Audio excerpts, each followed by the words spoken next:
Hello and welcome to this installment of Vox Machina. As your narrator, I'll be bringing fantastic works of fiction from the page to your eardrums. Uploads will be posted weekly, so be sure to subscribe and hit the alerts bell to be notified when new installments are available. Got a story you think deserves the Vox Machina treatment? Let me know in a comment and you might just hear it in a future episode. Thanks for listening and on with the show. How to Train Your Malfoy by Fencer X. Episode 12. Still, they did eventually drift off, sheer exhaustion dragging the both of them, kicking and screaming into unconsciousness. And when Harry roused to a soft silver glow twinkling insistently before him, he surmised it had been several hours since he'd fallen asleep. His Patronus had returned. In the end, it seemed it had not managed to deliver its message. He gently jostled Draco's shoulder, who protested groggily at first, and then shot upright when he saw the Patronus. Whose is that? Mine. It came back? Do they do that? Not usually, no. He frowned to himself. Have you tried casting yours again? Now you can actually speak the incantation. Draco blanched. Of course not. Think I had the time between getting you off and spilling the contents of my soul at your repeated insistence? They had been a bit preoccupied, he supposed. Well, you should. Try, that is. What does it mean when it comes back like that? Draco said, diverting Harry's attention back to the matter at hand. He supposed further casting practice could wait until they'd rescued Hermione or Ron or both from whatever had made it so even a Patronus couldn't find them. There was no way Hermione wouldn't have sent at least some sort of response if she'd at all been able to, and the fact Ron hadn't sent a Patronus of his own in her stead was equally troubling. Harry shook his head. Nothing good. I have to go to their place and find out what's wrong. You have to go? Draco snarled. You're clearly still suffering from blood loss because it sounded like you said you meant to go alone. Harry pursed his lips. I mean, it's not your problem. And it's dangerous for you to go, besides. And it's not dangerous for you to go. I mean, you might get spotted. And the person who broke you out of the ministry the first time seems indisposed at best and kidnapped at worst. Draco pushed himself up and off the sofa, already tugging Harry's jersey off and slipping his fingers under the hem of his trousers, hopefully intent on donning a fresh pair. Perhaps, hope sprang eternal, even a pair of briefs this time. Then it sounds like we really ought to make sure she's in one piece, doesn't it? He snapped a finger in Harry's direction. On your feet. I can either go with you now or follow on my own once you're out of sight. Pick your poison. And Harry, recognizing a losing battle when he saw one, carefully eased onto his feet, wincing as he did so. His stomach didn't hurt quite as bad as it had a few hours ago, but Harry wasn't going to assume that was necessarily a good sign. God, I ache all over. Draco swallowed, giving him a once-over. Good aches or bad? Harry shrugged. Bit of column A, bit of column B. I suppose I'm responsible for both in that case. Just make sure nothing heals crooked this time, and we'll call it even. They quickly changed into fresh clothes. Gods, we really must get you to a tailor if I'm going to be wearing your clothes. Look at these rags. You know, you can buy your own clothes once we've cleared your name and gotten your accounts restored. Yes, I can. What of it? And after checking to be sure Tom had survived the attack more or less unscathed and leaving the garden to him, with promises he could keep anything he could harvest himself, Harry looped his arm through Draco's, hauled him close, and twisted on his heel into nothingness. Apparating wasn't fun even when one was in perfect health. It was less fun when you'd been gravely wounded only a few hours before, and even less fun when you were trying to side along someone. But they had little choice. Draco didn't know where they were going, and Harry didn't want to risk being splinched by Draco's first time attempting to apparate long distance in, well, forever, really. It was a miracle they made it at all, and in one piece even, so he didn't feel so terribly embarrassed when he sank to his knees on arrival and heaved the meagre contents of his stomach nearly onto Draco's shoes. For what it was worth, Draco seemed more horrified than disgusted, holding Harry back up and grabbing him tight by both shoulders as he shook him and said, Fuck this. We're close enough to St. Mungo's now I can manage it. Grab my arm. Harry pulled away and fell against one of the fancy faux columns lining the front stoop of Hermione and Ron's building. I'm not dying. That just took a bit out of me. If nothing else, Hermione will have a fully stocked medicine cabinet, including pain relief and blood replenishing potions. More than enough to keep me going until I'm sure they're safe. Oh, fantastic! A quick nip and you'll be aces, I'm sure. I'm not going to rest until we found them, all right? Harry glared at Draco. She would do the same for you. Did, even. Draco's face twisted and he hissed, Don't think I fucking know that. He began pacing, covering his face with his hands to muffle the scream of frustration he released. He then brought his hands away, evidently through with his tantrum, and grabbed Harry roughly by the bicep, dragging him along. Let's go. You're about to keel over on the pavement. Harry allowed the rough treatment. It was a compromise that Draco hadn't spirited him away to St. Mungo's involuntarily, he supposed. They found the front door to Hermione and Ron's flat already open, itself a worrisome sign, and both Harry and Draco readied their wands as they stepped inside. The place was a disaster. Dark scars along the walls and furniture in pieces, evidence that a wand fight had ensued, though it was impossible to tell how recently or the outcome. As they carefully picked through the rubble, Harry's regret over every minute, every second, spent not trying to get here, or at least to get in contact with Hermione or Ron, mounted. Draco, either sensing Harry's emotions innately or just noting the white-knuckled grip he had on his wand, laid a hand on his shoulder and forced Harry's eye to meet his own. You can't save everyone. You can't. You're just one miserable, ridiculously starry-eyed human with an affinity for shrugging off the most deadly of curses, but surprisingly susceptible to bog-standard hexes designed to put your insides on your outsides. If you'd tried to apparate here hours ago, when it might have been useful, you'd have taken 2 steps and then collapsed on the pavement, your efforts utterly useless. Best case scenario, you'd pass out until someone strolled by and found your unconscious body. Worst case, whoever did this to Granger's home would have done the same to you. Don't think I fucking know that, Harry said, turning Draco's words back on himself with smarmy bitterness. Doesn't make it feel any better. No, Draco said. It doesn't, does it? Before bothering to venture further, Harry cast Hominum Revelio and finally confirmed that there was indeed no one here but the 2 of them. Potions, too, were in short supply, virtually everything in the flat having been smashed to bits, and Harry suggested they head to the burrow next. Molly and Arthur might know what had happened, and if nothing else, they deserved to know that their son and daughter-in-law were missing. Draco only agreed to the detour if Harry allowed him to do the apparating this time, which, after careful instruction, it's in Devon, on the outskirts of a town called Ottery St. Catchpole. Draco frowned. Near the Lovegoods place. Harry did not ask how Draco knew where the Lovegoods place was. Harry was more than glad to do. It was still dark when they popped back into existence at the burrow's front gate, and the house loomed before them, tall and rickety, and its many awnings creaking in the night breeze.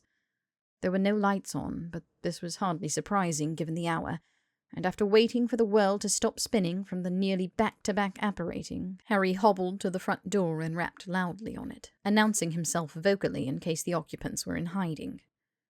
When after several long minutes there came no response, Harry tried the door. It was locked, which was something of a relief. Well, Draco asked, are we going to stand around out here with our pricks in our hands, or are we going to raid their medicine cabinet while you decide what you want to do next? He didn't bother waiting for Harry to answer, only cast a quick Alohomora and pressed Harry into the sitting room. Where would their potion stores be? Never you mind, I'll find them. Harry was less interested in trying to remember where Molly kept her sleeping draughts and blemish blitzer than finding where Molly was, period, as the burrow was as empty as Ron and Hermione's place had been, although at least there were no signs here of foul play. He hoped that meant there was a very good explanation for the state of things, and cast another Patronus, directing this one to find Molly and to let her know he was at the burrow, having just come from Ron and Hermione's flat, which was in a horrible state. Draco swanned back into the sitting room, arms full of potions vials, just as the stag went galloping off. He nodded to the family dinner table, directing Harry to a chair. Pull up a seat. These ones, he placed 3 bottles before Harry, must be consumed on their own. The rest can be mixed so you can down them all at once. He snapped his wand to one of the cabinets, summoning a tumbler into his hand, and began uncorking the vials and dumping their contents into the glass. Far from a substitute for a proper visit to St. Mungo's, but you won't at least be collapsing in on yourself every time I turn around. Harry checked the labels as he knocked back each vial, disappointed but not really surprised to find none were Felix Felicus. If he could ever use any liquid luck, it was about now. It did not take nearly as long for a response to his Patronus to arrive this time as it had before, though it came in the form of Arthur Weasley himself, apparating into the kitchen with a frantic, "Harry! Harry! Arthur! In the dining room!" Harry leapt to his feet, feeling suddenly leagues better than he had 5 minutes ago, though it was unclear if this was the fast-acting work of the potions he'd been rapidly putting away or sheer relief at seeing a friendly face on this particularly harrowing night. Arthur practically launched himself through the open doorway between the kitchen and dining area, and then pulled up short, blanching when he caught sight of Draco standing at Harry's side. Good gracious, is that Lucius Malfoy's boy? He gave Draco a quick once-over, blinking rapidly, and Harry couldn't blame him for his befuddlement, as Draco was presently wearing another of Harry's old Weasley jumpers. The emerald fabric suited him nicely, but it was clearly not a sight Arthur had been prepared for. Recalling only now that the last time Arthur had seen Draco, or any Malfoy, had probably been during the Battle of Hogwarts, or perhaps during resentencing after the war, Harry cut in quickly. "He's with me. It's complicated. Have you seen what's happened to Ron and Hermione's place? Do you know where they are? We just came from there. It's a wreck." Arthur regarded Draco warily, but then seemed to succumb to what was clearly a great deal of exhaustion weighing on him as he slumped into one of the empty dining room table chairs. He scrubbed a hand through his thinning hair, expression grim. "We got woken a few hours ago by Hermione's Patronus. Seemed she'd set a trigger for it. It told us if we received its message, it meant something had happened to her and probably Ron too, and we ought to go check on them immediately. Well, we did, and found the flat in the state you saw. Ron was there, unconscious, but Hermione, she was gone. No sign of where she might have gone or who'd taken her, if anyone. Ron hasn't woken up yet, so we haven't been able to get any information from him either. He's at St. Mungo's with Molly. At least some people still seem to know a hospital's the proper place to go when you're deathly injured," Draco muttered under his breath, and Arthur cut him a suspicious frown. "How did you know to go to their place?" Arthur asked Harry, though still half focused on Draco. "Did she rig a Patronus to contact you as well? She's always been such a clever thing." Not quite. We were attacked too. Probably by the same people who took Hermione." Arthur straightened, pushing his glasses up as they slid down his nose. "You saw them? What sort of villains would do such a thing? Not Death Eaters?" Draco tensed next to Harry, but otherwise gave no outward sign he'd been affected by what sounded at first blush like idle suspicion, but which Harry suspected had been rather pointedly posed. From the corner of his eye, Harry could see Draco starting to get back that guilty hunch he'd had during his trial in all the post-war drama. A simple line of questioning, undoing all the confidence he'd gained while his better half had been doing the driving. He didn't like it at all. Proud, cocky arsehole though Draco was, it was an indelible part of his persona, and Harry had spent too long trying to get him back to himself to let it all be undone so easily. "No, at least I don't think so. They all wore masks, but not like the Death Eaters. Blank white ones with little slits for eyes." Arthur's mien went frosty. "Those are unspeakables," he said, confirming Harry's worst suspicions. "But why on earth would they want to hurt our Ron and Hermione? I don't think either of them have ever even spoken with an unspeakable, let alone done anything to invite their wrath like this. If God forbid either of them were wrapped up in anything nefarious, then surely auras would have been sent in." Hermione's insistence on keeping her career a secret had come back to bite her again. Harry wished he had something stronger than a half-empty bottle of pepper-up to nurse just now. Hermione's an unspeakable herself. She did something that she knew they wouldn't like and tried to hide it from them. She'd been hoping they'd never figure it out, but he shrugged. Clearly she was prepared for any eventuality, and it's caught up with her, with Ron in the crossfire. Arthur seemed to age 10 years in an instant. Hermione an unspeakable?" Harry nodded. "Which makes me think they've got her in the Department of Mysteries now, probably buried in one of their deepest, darkest vaults where they're convinced she'll never be found. Not that Harry intended to let her stay there, not while he still had breath in his lungs, even if that breath was still a bit laboured and pained. We're going to get her back, Draco and me." Arthur's frown deepened, and he opened his mouth like he wanted to protest. Harry didn't give him the chance. "You should get back to Molly and Ron. The Unspeakables might try to finish what they started. I'll be in touch again as soon as we've rescued Hermione." Arthur did not look like he quite agreed with this plan, but eventually he nodded, a wry smile on his lips. "Be careful, then.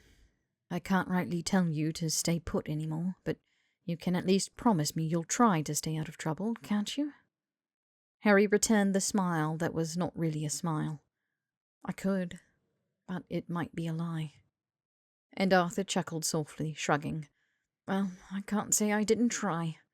He then shifted his eye to Draco, pursing his lips. "So you're going with him, then? After our Hermione?"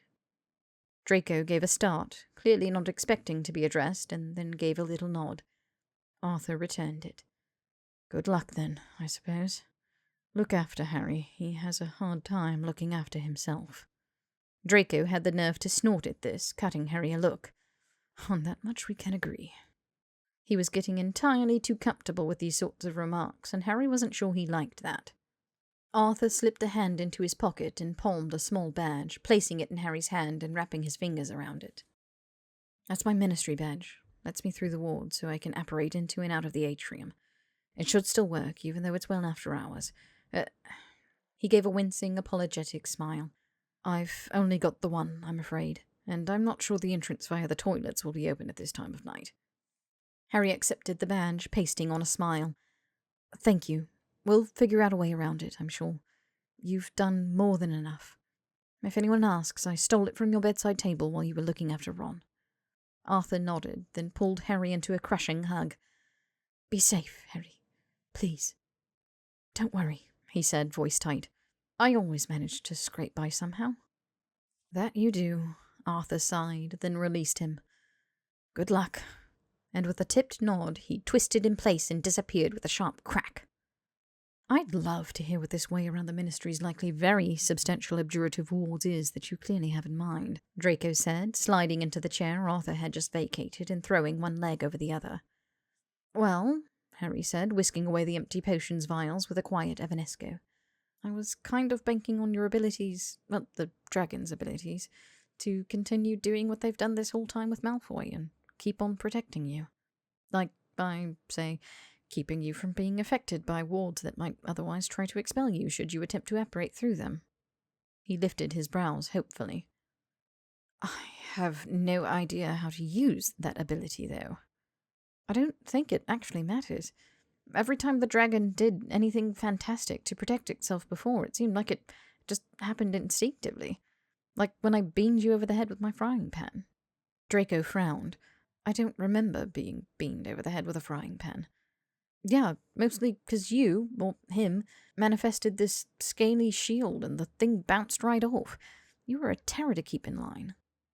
"That still doesn't sound like it's anything I can control. And like I said, maybe that won't matter. Maybe it's just you exerting your force of will and pushing yourself into the space you want to be." He jutted his chin out in challenge. "Marching in somewhere and acting like you own the place seems like a favorite pastime of yours, if we're being honest." "Oh, are we being honest? I do have a few more truths ready now, if you're inclined to listen." "I am inclined," Harry said. "But later. We have to do this, or I have to do it, at least. If you aren't feeling up to it—" "Oh, fuck off! I never said that. But for the first time in my life, I find myself agreeing with a Weasley. You have a very hard time looking out for yourself." His expression softened into something unreadable. "You're going to get yourself killed. And I'm going to die trying to stop it from happening." Harry leaned forward, cupping his jaw. "Yeah, I probably am. And yeah, you might." Draco inhaled sharply, but did not jerk away. "But this is who I am. You want me to accept you for you? You've got to be prepared to accept me for me. I don't have a death wish. I have an I want to keep everyone I love alive wish. That's not possible. And you more than anyone should well know it." Harry shrugged. "And that's why they put me in Gryffindor. Because I'm a stubborn, bleeding heart who'll run into fiend fire to save others." He pressed a soft kiss to Draco's lips, lingering for a moment and whispering, "And that's why I need a cold-hearted bastard to pull me back out, even if it means he gets burned himself." He fixed Draco with a long look. "You can stay behind if you want," he said, and felt the way Draco's jaw tensed, almost heard the grinding of his teeth, because he didn't want to keep being given outs. He wanted to be wanted. Harry was getting good at reading him, he thought. But please don't. Please come with me. Please help me save her. I want you to come, even if you shouldn't. Draco exhaled a long, stuttering breath, then looked away, rolling his eyes, and reached into his pocket to pull a red vial. The last bottle of blood-replenishing potion your Weasleys had in stock. I expect I'll need it for when I inevitably wind up splinched. There was no time to waste. The longer they waited, the more time the Unspeakables had to bundle Hermione away somewhere they might never find her. Really, there was no guarantee she was even in the Department of Mysteries, but it was their best lead, and even if she wasn't being held there, it was more than likely they'd find someone who knew where she was being held. Harry drew out his invisibility cloak. He hadn't worn it in years, and it was nearly too small for even one person now. There was no way it would be able to disguise two, especially since he couldn't disillusion Draco's ankles the way he could his own, as the black blood seemed to refuse to allow most foreign magics to be worked upon it. Do you think you could turn yourself invisible again, like you did before? When you went all... Harry waved his hands over himself. Shimmery. Draco grimaced. I told you that was instinct. Well, at least try it, or else you're going to give the night security quite a shock. He took Draco by the shoulders. Just think really hard about not wanting to be perceived. It's your life on the line if you get caught, and I'm not sure breaking you out of prison a second time would be nearly as successful as the first. Draco rolled his eyes, and then closed them, taking deep, even breaths. Your magic wants to protect you. I've seen it. And it's yours. You can make it do whatever the hell you want it to. You made it give you wings. You made it give you a tail. Hermione said she'd never seen or even read about anything like that before. You're fucking amazing. He gently shoved Draco away. Now get lost. Draco showed him 2 fingers, eyes still closed, and continued his slow, even inhalations and exhalations, each breath deeper than the last as he seemed to strain to center himself. This wasn't Dumbledore's army, and they weren't in the room of requirement, but Harry still felt that familiar thrum of pride ripple through him as he helped connect someone more deeply with their magic, to harness it in a new way and make it their own, to protect themselves and the people they cared about. God, that feeling never got old, even years out. One of these days, McGonagall was going to ask him to take a position on the teaching staff, and he was finally going to say yes. Something sparkled out of the corner of his eye, and his attention snapped to Draco's hand, where a patch of skin seemed to silver over, then shatter. And then another patch on the opposite forearm, and then a patch on his cheek and over his chest and down the front of one thigh, until the magic suddenly cascaded around him, a silver shower that shattered and fractalized, until Draco was covered in millions of tiny little mirror-like scales that seemed to warp the soft sitting-like room around him, rendering him nigh invisible. Harry took a circuit of him, ensuring he was completely covered. It wouldn't hold up at close quarters, not if they knew what they were looking for and the lighting sufficient, but it would probably be good enough for their present purposes, and Harry held a hand out. Your apparition or mine? If I so much as think about casting anything right now, I'll drop this, Draco bit out, grabbing Harry's hand in a death grip. It felt cool and scaly, like holding the claw of a lizard, or a dragon, he supposed. Let's get this over with. I'm not sure how long I can hold it consciously. Harry nodded, draped his invisibility cloak over his head, closed his eyes, and thought of the apparition points in the atrium. When he popped back into existence, he was in a vast, dimly lit room with high glass ceilings showing conjured vistas of the heavens above. It was quiet, but not silent. Between the faint whistling of the Night Watch wizard at the opposite end of the room making his rounds, the tinkling splash of water from the Fountain of Magical Brethren, and the distant rumble of the Muggle underground, there was enough noise to disguise Harry's and Draco's abrupt arrival. He could still feel the cool grip of Draco's hand in his own, and prayed desperately it was not just his hand. "Are you splinched?" he asked in a soft whisper, straining to make out the mirror-like shattered glass effect that might betray Draco's position. In this light it was quite difficult to tell, which boded well for their upcoming endeavour. "No," Draco bit out, tone strained, "but this is quite difficult to maintain, so can we please get ourselves some privacy so I can release it?" "This way," Harry murmured, and as a pair they crept toward the bank of lifts. Checking the Night Watch wizard was still a good distance away. He seemed to be eyeing the list of specials displayed in the window of Ministry Munchies at the moment. Harry directed them into the stairwell just to the right of the lifts, and down they padded to the landing of level 9, where Harry finally felt safe to doff the cloak while Draco shimmered back into view, giving an exaggerated shudder and massaging his neck. "All right there?" Draco grimaced but nodded. "I'll have a hell of a headache come morning, but I'll live." And that was good enough for Harry, who tucked the cloak away, pulled out his wand, and stared down the long, black-tiled hallway. He hadn't been here since 5th year, and he didn't have the fondest of memories from that time. The blue-white torches still flickered in their sconces, no windows or other exits to speak of, save the unimposing black door situated at the end. He could still hear the soft slap of his trainers against the tile as he and his friends raced ahead, intent on rescue. It was kind of funny. He could be rushing in to save someone who wasn't actually here all over again. All the occlumency training in the world wasn't enough to counter sheer brash impulsiveness, and Harry had that in spades. Draco bumped his shoulder roughly, marching past Harry and down the hallway, hand already reaching for the doorknob. His cool, calculated approach to the matter, unbothered by past mistakes, bolstered Harry's resolve, and he jogged ahead, hot on Draco's heels. Pressing through the doorway, they found themselves spat out into the entry chamber, a room tiled in the same shiny black bricks as the hallway leading here, with a banquet of doors revolving around them in a dizzying display designed to disorientate, so you couldn't tell where you'd come from or where you were going. "Fuck, I forgot how much I hated this room," Harry muttered under his breath. When the spinning finally stopped, he tried counting the number of doors and found where before there had been 12, now there was an ominous 13. The new door, he suspected, led to the area of the department where the Essence team did their work researching transmogrification. Had that been where Draco had been held? Hermione had said she'd found him in the archives. Were those Essence archives, or did one of these other doors lead to rows and rows of long, dark corridors housing the worst of the worst, or else the unluckiest of the unluckiest? Well, it didn't really matter. What mattered now was finding where they were keeping Hermione, and the best bet would be, it seemed, whichever of these doors led to the Essence Room. They didn't have time to try all the different doors, though, and what if they opened one and there was a Ministry employee standing right on the other side, ready to sound an alarm that they were in truth that one, Draco said, and Harry's head snapped in his direction. Draco was pointing to the door just opposite where they were presently facing, a curiously focused expression on his features. Harry hadn't even mentioned his hypothesis, so Draco's conviction was frankly baffling.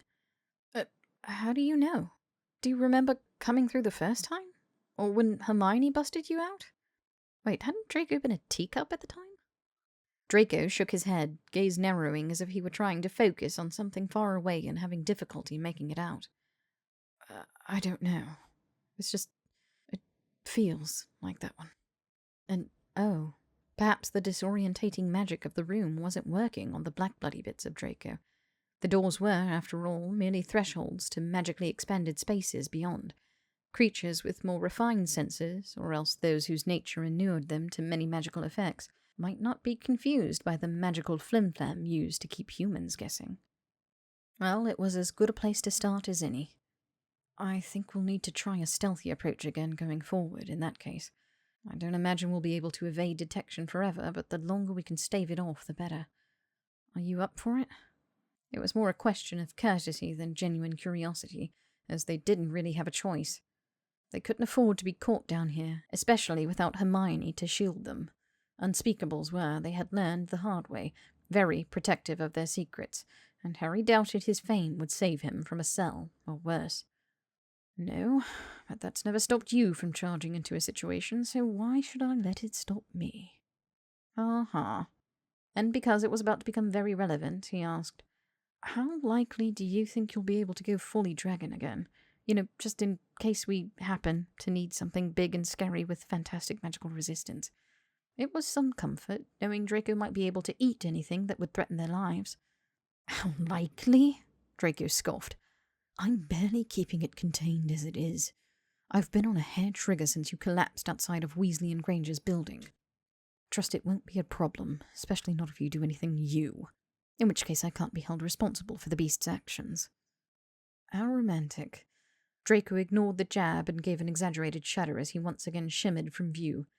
Harry pulled the cloak up over his head and let Draco lead the way, focusing with all his might on the faint crystalline outline marching just a few feet in front of him. Draco was much more resilient than Harry to assault should anyone manage to spot him, and more to the point, he seemed to have a far better sense than Harry of how to navigate down here. Maybe some part of him did remember being busted out by Hermione, teacup though he'd been, or maybe it was just bits of the black blood burbling to the surface, hunting its quarry and intent on not being bamboozled by any wards or tricks the Unspeakables might have placed around their department. The essence room was, Harry noted, much more lively for this time of night than expected. Perhaps the dubious nature of their work meant the Unspeakables kept odd hours. The lamps burned much brighter here, producing almost daylight-level luminescence, and they had to dodge several Unspeakables in their disturbing featureless masks, though they all seemed too focused on whatever activities they were rushing to or from to notice when they brushed against the hem of the cloak or stepped on one of Draco's toes. None of them were expecting an infiltration, after all, so they had their guard down. More luck that couldn't last long, but Harry would take what they could get. Nowhere in any of the winding corridors they jogged down, though, did Harry or Draco find any rooms that looked like prisons or even the archives where Draco had been trapped. That wasn't to say they came across nothing of note. Every now and then Draco would stop before one of the dozens of simple, unassuming doors devoid of nameplates or numbers and place a hand on the frame, at which point the door would dissolve into nothingness, revealing freakish, horrible sights. Magical mad laboratories with cages full of mutated creatures with too many heads or limbs, or with bodies melded together in some horrific amalgamation of the components. Transmogrification involved magical manipulation of living bodies, but the Department of Mysteries seemed just as happy to work with dead ones as well.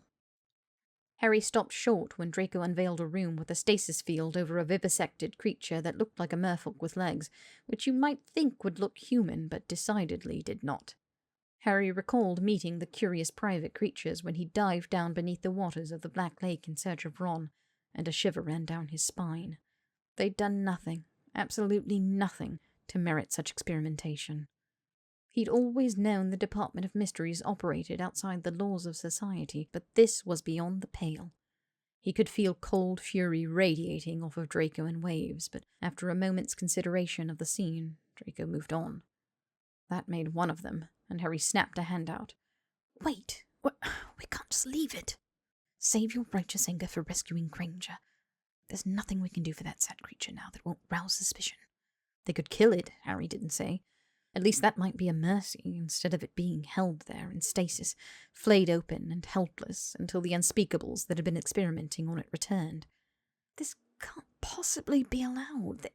The Minister can't know about this. Kingsley would never—" "What did I just say about your righteous anger?" Draco huffed, shoving past him with a rough shoulder check that Harry doubted was simply because he couldn't rightly see where Harry was. "One miracle at a time, Potter." Harry had expected him to say something snide along the lines of course he knows about it, or accuse Harry of always wanting to see the best in people and refusing to accept the ugly truth.